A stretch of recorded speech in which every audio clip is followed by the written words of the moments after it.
I've just received information from Andrew Evans, the superintendent of the Bureau of Criminal Apprehension, that the officer who has been identified as Derek Chauvin in the death of Mr. Lloyd has been taken into custody by the BCA.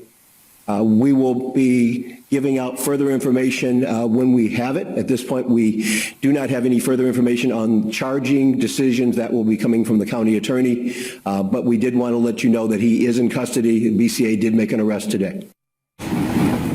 That was John Harrington, Minnesota's public safety commissioner, announcing the arrest of Derek Chauvin last week for the death of George Floyd. Welcome back to our continuing coverage of the death of George Floyd. Joining us now, former police officer and sheriff's deputy Joe Estet. Joe has been a corrections officer, police officer, investigator, and sheriff's deputy. He was elected vice president of the police union and served in Afghanistan as a police advisor and instructor for Afghanistani police training. He is also the author of the book Police Brutality Matters. Plus, retired police lieutenant and host of Blue Lives Radio, Randy Sutton. Randy has over 3 decades of experience in law enforcement. He served the Princeton, New Jersey PD and served in Las Vegas as well. Las Vegas Metropolitan Police Department. He's a spokesperson for the American Council on Public Safety, and he helps wounded officers and their families through the foundation called The Wounded Blue. Thank you both for joining us. I want to first get your feelings, your overall feelings at where we are now. After the initial viewing of the video last week, what we saw over the weekend, just what stands out, Joe, to you, your feelings about where we are now in this country given what has happened after the death of George Floyd? All right. Well, I would like to say that this is the first time in a long time that I've seen the actual community start to unite with each other. During these protests, we know that there's a small group that always capitalizes on protests. Working in law enforcement, I've worked protests, and I also attended protests. You always have an element, negative element that capitalizes on the movement, and actually that's where you see the riot, you see the loot, and you see breaking into businesses. Since protest to protest far back, I've never seen where the community is now stopping looters from looting their neighborhoods and protecting officers from being attacked by these same individuals. Normally, the media just zeroes in on the actual looters of the actual protest and make that a part of the whole protest. It's amazing that we are seeing the unifying force that we're seeing with this incident. Randy, what are your feelings? Well, first of all, I along with all of us, watched horrified as that videotape, which will change law enforcement forever, surfaced. That horrifying piece of video sparked what is something that has never happened in America before, and that is the widespread, not just the peaceful protest, but the insurrection that we have seen taking place in cities all over this country. Now, I believe there's 3 kind of separate elements here. You have the peaceful protesters, people that really believe in getting their voice heard, and those people have every right to protest and to get their voices heard. That's what America is about, and I support that. I support that right. Then you have the element that is the opportunists that are like hangers-on. They see when the violence begins, and then they get that mob mentality, and they take that violence, they exacerbate it, they rob, they loot, they steal.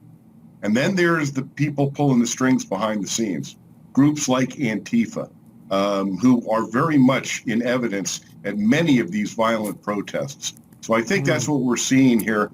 And I've never seen violence on this level before, ever in history. We're going to talk a little bit about what we're seeing in terms of the violence, if you will, the protesting.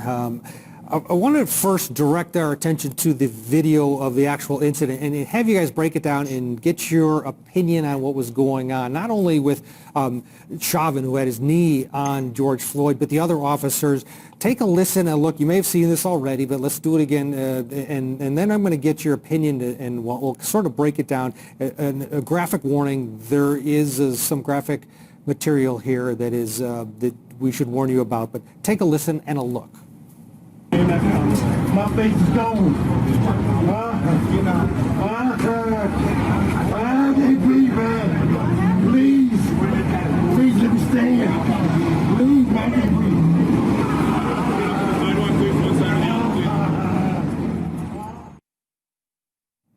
That it's a little different angle where you for the first time, if you haven't seen it before, is you get the perspective of all of the officers on George Floyd. It's not just one. All of that weight, all of that pressure. What do you take from that, Joe? To you first, in terms of how complicit possibly are the others involved? Yeah, they're just as responsible as the officer with the knee. This is just heartbreaking every time I see this video. During my years in law enforcement, I've seen a lot, but this one really touched my soul. This one is bad. And the other officers just sitting around on his body and with no care, just nonchalantly just standing there while he just dies, while he just fades out. I mean, it's just sad to see where you got 4 law enforcement officers trained to preserve life.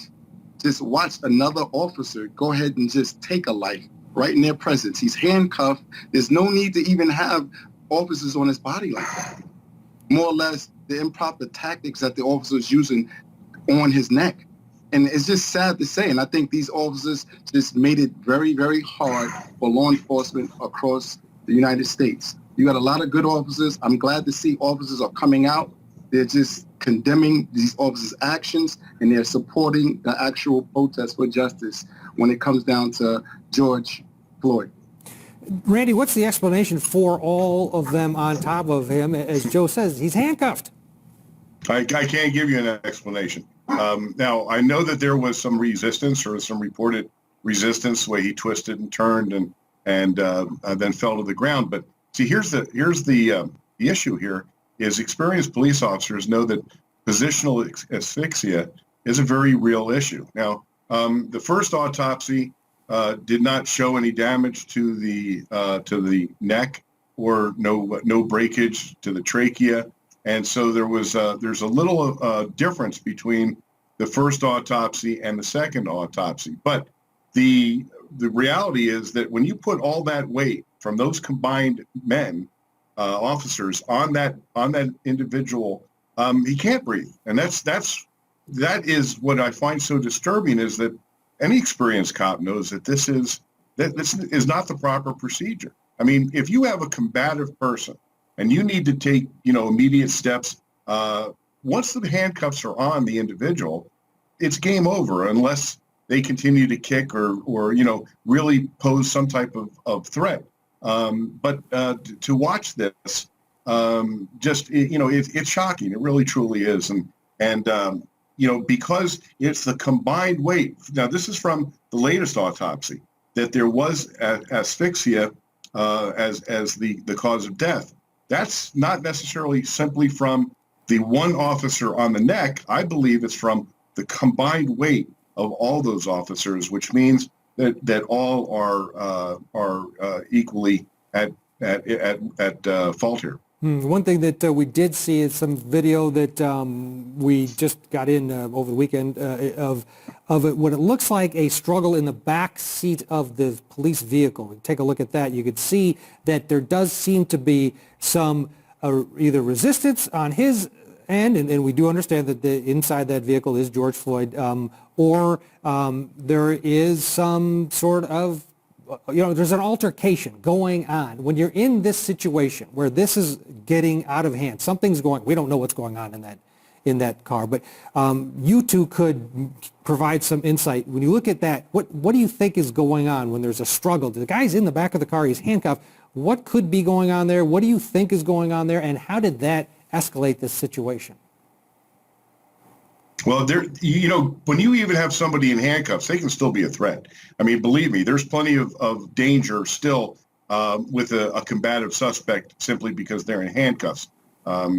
Kicking the legs are very much a weapon. Also, you have no idea if they were able to control his movements, what he was doing inside the vehicle, why they tried to get him out of the vehicle. Now, I understand that there was some concern that he may be under the influence of a controlled substance, and so an ambulance was summoned, I believe, for that reason, which would indicate that they wanted to get him transported to a hospital because of the controlled substance that they believed that might be fueling his resistance. That was part of the original call in from a convenience store worker who said, yeah, this guy, he may have passed a fake $20 bill, and we think he's under the influence of something. Joe, in that case, though, when you know someone is under the influence of something, doesn't that make them medically more vulnerable to things like what we've seen?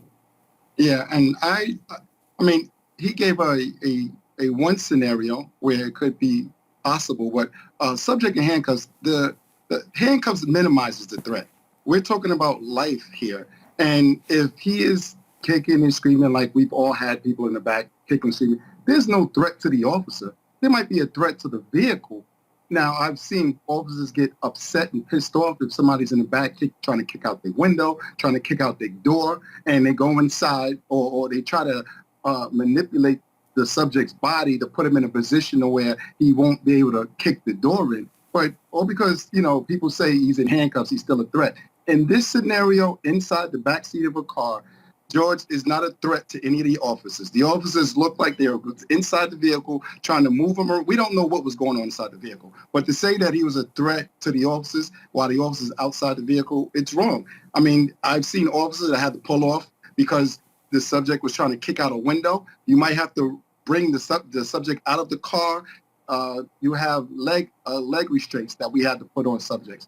But knowing the character of how they handled him when they was on his back, it wouldn't surprise me that these guys went in the rear of that vehicle and tried to tune him up because he said something different. He said something that they couldn't take, or he tried to kick or damage one of the windows inside of the car. I've done that job long enough to know that a subject handcuffed in the back of a vehicle is not a threat to an officer. It may be kicking out some damage to the vehicle, but not the officer. Randy, is that also part of the job where, you tune someone up, if you will, because you're mad at them? It's combative at some point. Is that what you see here, potentially? That there was some sort of incident where it made those officers angry, and that's why they were acting the way they were when they pulled them out of the vehicle? All I say is I hope not. Listen, once an individual is handcuffed, it's game over as far as any physical type of anything other than a restraint type of physical contact. There's no striking allowed. There's no beating allowed. And I can't believe that in broad daylight in front of all those people that would have taken place. But then again, it's only conjecture at this point. There was definitely some type of struggle taking place in that vehicle. You can see the movement of the vehicle.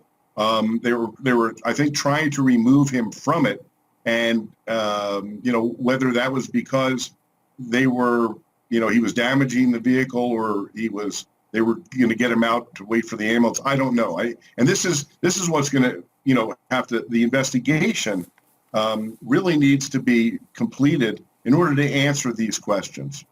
Absolutely. And one of the things we want to talk about is those other officers. What role did they play? Didn't they play? Plus, what's it like to be on the front lines if you're a police officer now during all of what's going on in cities across this country, across the world? We'll talk to our experts about that when we return. Stay with us. We are tired of the lack of accountability to police officers throughout this nation. We are asking for change at any and all levels, and we want to be heard. This stuff is happening too often and on a regular, like the police got licensed to kill. And I'm standing here because it's not right. Thousands of people across this country have been voicing their opinion. They're voicing their opinion of disgust over what happened to George Floyd, asking for change. Still with us to discuss what is going on and how police officers across this country are dealing with it is Joe Estet, former police officer and former sheriff's deputy, plus Randy Sutton, former police lieutenant, retired police lieutenant and founder of the Wounded Blue Project. Guys, I want to first play a piece that we get from our affiliate in New York, WPIX, and have you talk about it on the backside. Take a listen. Cries to let him go Sunday in Flatbush and Bergen as police officers take away a protester. Intense moments of shouting and anger surround the Barclays Center Sunday as hundreds take to the streets to protest the killing of George Floyd. We have seen the looting of black bodies happening in America for centuries. So this weekend, as we see the looting of buildings, we see the burning of cop cars and businesses and things like that, I hope that reminds people of the pain, of the grief. Video across social media showed destruction to buildings, cop cars, and people, followed by dozens of arrests. At one moment, a protester was shoved down the stairs and others threw objects at police. Some Brooklyn residents say the physical damages don't compare to the human lives lost at the hands of police officers. There is no amount of property that equals the value of a single human life. Every store in that place could get looted. Wouldn't equal the value of George Floyd's life or anyone else. Others argue their message should be about love, not hate. I mean, you can protest, but the violence and the looting, I'm against that one. You know, love is what conquers all. Mayor Bill de Blasio took to Twitter to say he was in the Barclays Center area, and there were lots of protesters moving around and plenty of police presence. New York City Council Speaker Corey Johnson replied, "What? You aren't seeing the same thing as everyone else tonight." Johnson later tweeted, "New Yorkers are hurting. Black Americans are hurting. I'm here to listen and support." Support for protesters who say they're ready for justice for all. Everybody's had enough. You've seen a lot of black killings around the whole country by law enforcement. So, I mean, yeah, a lot of people really expressing their anger and frustration. All right, that was last night in New York, and that, of course, is taking place across the country in different cities. Joe Estes, how should police officers be dealing with these situations when peaceful protests, in some instances, have gotten violent? You've got looting, and police officers are being assaulted. It's really a complex situation because the problem with police brutality, I really don't think law enforcement has figured this out. I'm a black male, come from the low inner city community, was victimized by policing growing up. So my solution to actually become a police officer and come back to police my community. So what I realized as a police officer, that the law enforcement looks at the poor community, and not all, but a lot of law enforcement looks at the poor community as a high threat community. So they officers police according to their assessment, their threat level. So if I believe whoever I'm dealing with is a higher threat, I'm going to use higher force. So if you do a study on officers using excessive force, you've seen officers use excessive force throughout every community, but it's a disproportionate amount more in a poor community. So you got to have understanding. You got to have patience. I've worked these protests as a police officer, and I attended as a supporter. And the emotion is so high that officers should only be interfering or actually enforcing laws or any violation when it's a major. It's real high. Now I don't support the violence, the burning, the destruction. I mean, if we got to go in and do what we got to do as far as prevent someone's life from being taken or damage property, then I get that. But as far as, peaceful protesting, and then we have some agitators that might push the envelope a little bit, we need to have a more understanding on how to deal with events like this, because every event you see when it comes down to dealing with the negative elements that haunt and capitalize on peaceful protests, we come up with the same results each time. It happens every time we have a protest. And accountability is what the whole community, including myself, is is crying out for. What you see is a cry out for justice. This is not something that just happened. You know, we have blatant disregard for policy, procedures, and training here. Blatant disregard for policies, procedures, and training with Eric Gardner or Spent DeLeo. We have a blatant disregard for policy, procedures, Tim Loman when he killed little Tamir Rice. I mean, the list goes on, and it's easy to tell a bad cop. A bad cop has a history of being a bad cop. All these cops that I just described have a history of bad police, and the taxpayers have paid out for their bad policing. The police management has not removed bad policing, and that's one of the major problems that we have in this United States on how to deal with bad policing. Randy, is that the downside to a very strong union that police officers do have, and that policing their own has gone by the wayside for decades? Well, there's so many issues at play here. Policing each other is vitally important. I used to teach a course called Policing with Honor, Surviving Your Career Ethically as well as physically and emotionally. And part of that is that a police officer is willing to risk their own life to help their partner. Well, that goes beyond just the physical. We have to be there in order to help each other ethically as well. You know, no police officer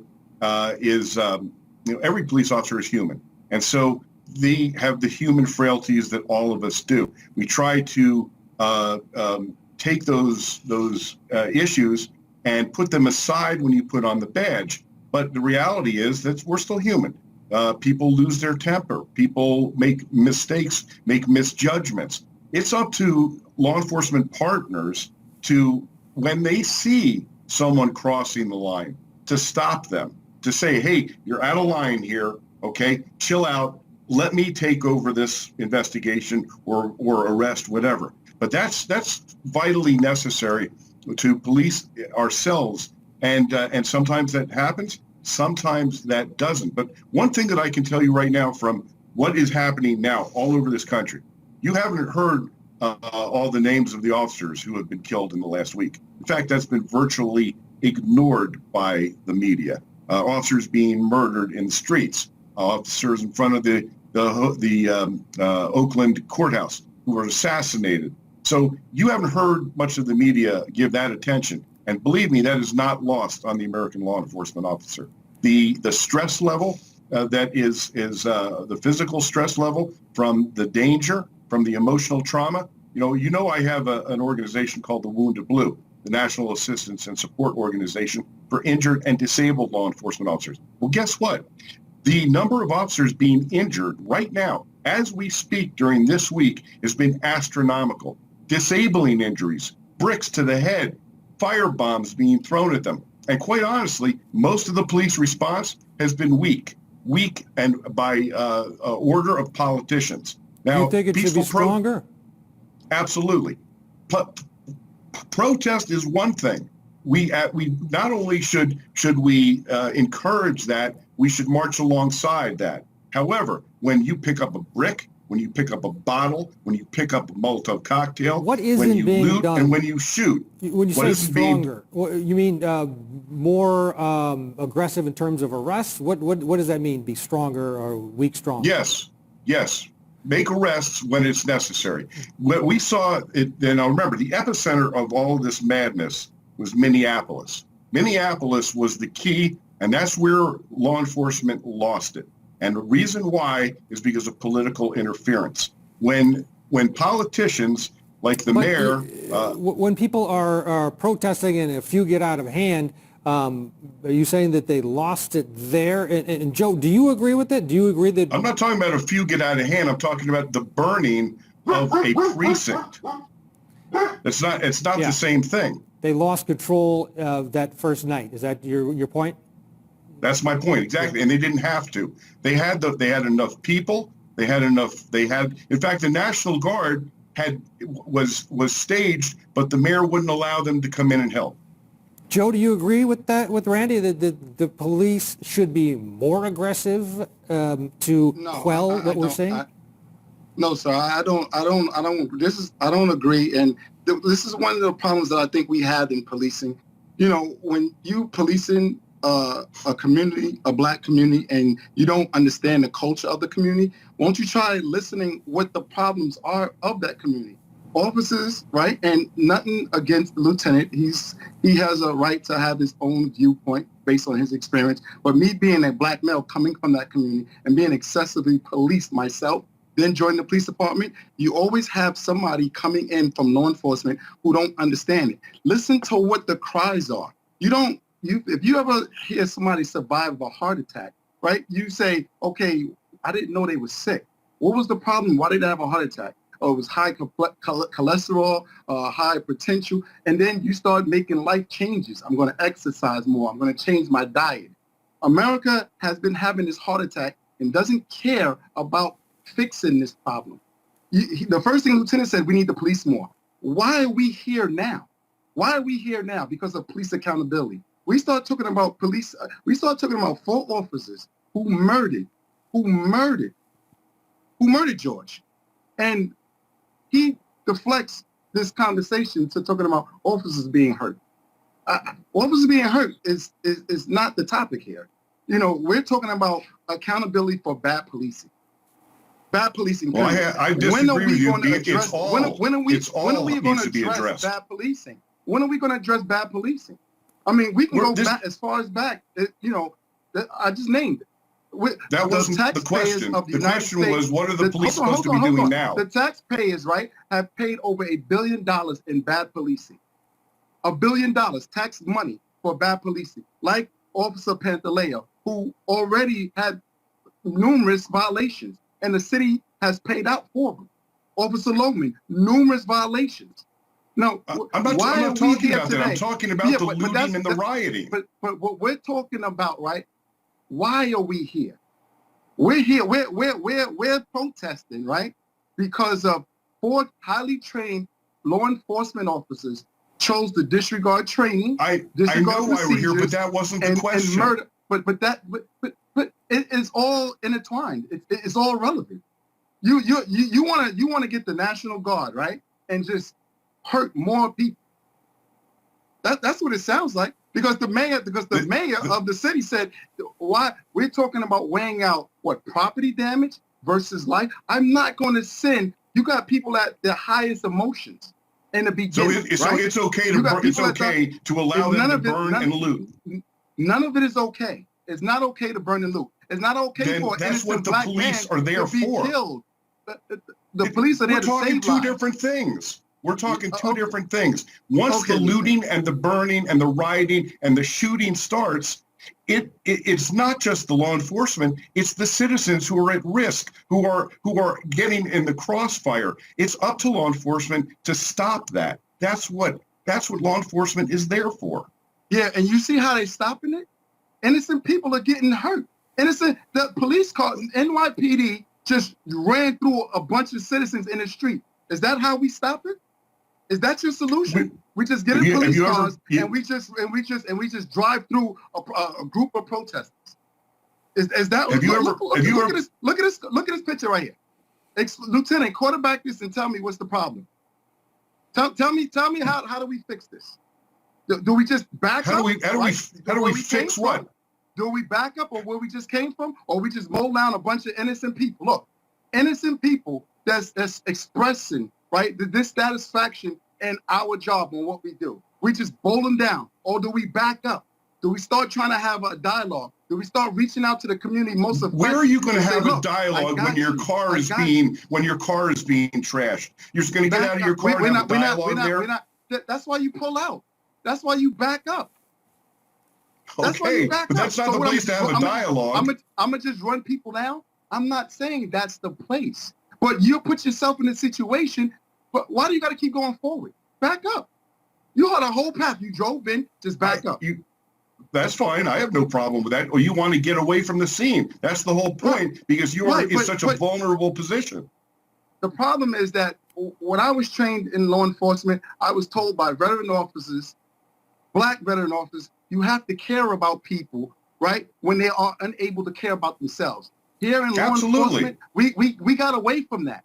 We got away from that. No, we They don't do didn't. that. No, we didn't. Okay, there so are them thousands. All right, and gentlemen, four- let's, we're going to have to leave it there. Spirited discussion. I truly appreciate both of your points of view. Thank you for coming on. Joe Estes, Randy Sutton, thank you.